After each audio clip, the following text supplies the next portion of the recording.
Kiitoksia ja toivotan kaikille kilpailijoille oikein rehtiä ja reipasta jouluhenkistä kuusenhakureissua.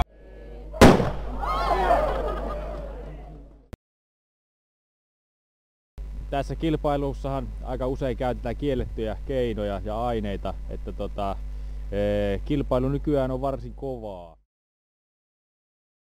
Whole thing. I'm sure, yeah. I'm pretty sure that we're gonna win.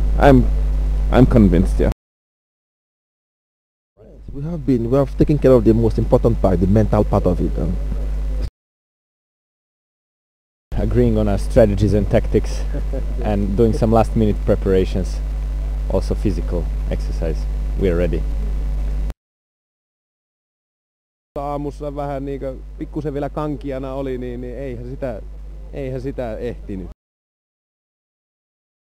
Aika kovatasoisella yksilöllä lähti kisat käyntiin ja jäädään odottelemaan sitten muita, että onko niistä vastusta tälle kuuselle. Ja Parmako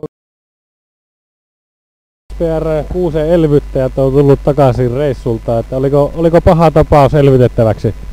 No joo, siellä oli, että me jouduttiin tekemään amputaatio ja katkaisee jalka ja sitten tuli niin iso verenhukka, että jouduttiin elvyttää, mutta niin kuin näyttää, niin kuusi näyttää nouseva siellä pystyyn, että ilmeisesti voi hyvin.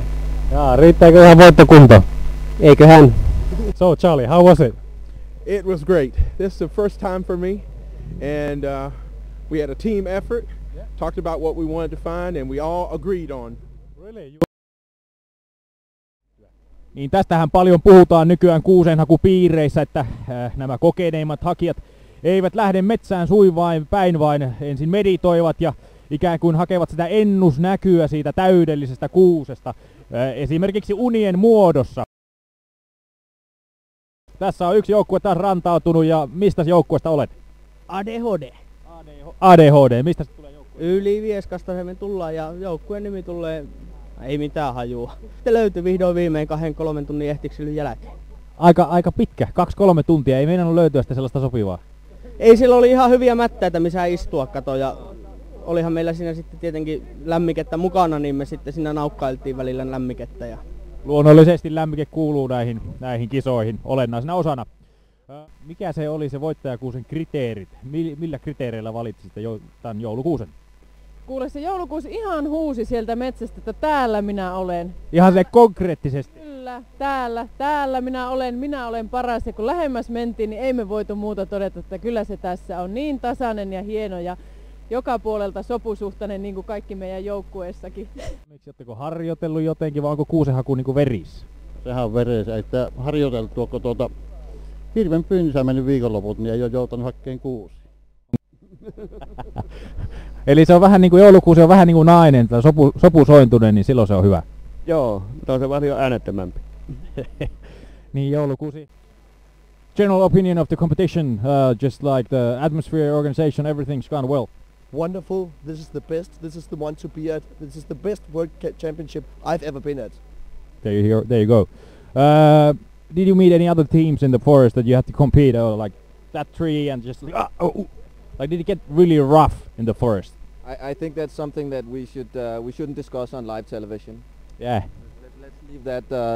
What happened in the forest stays in the forest. That is absolutely true. Kuusenhaku koiralta. Kohan Reetulla jotain sanottavaa. Ei oo mitään. Mutta Reetu kind of went our own separate ways. We didn't see anybody. So maybe that's why we also will be the winners this year, because we have our secret tactics.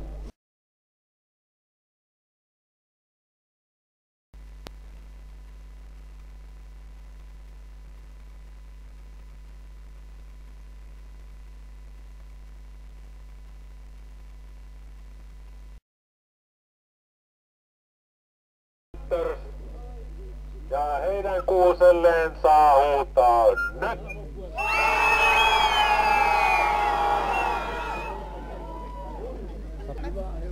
Minulla on Pyhäneen kunnan puolesta kunnia kiittää teitä kaikkia ensiksi kilpailijoista tähän rehtiin kilpailuun osallistumisesta.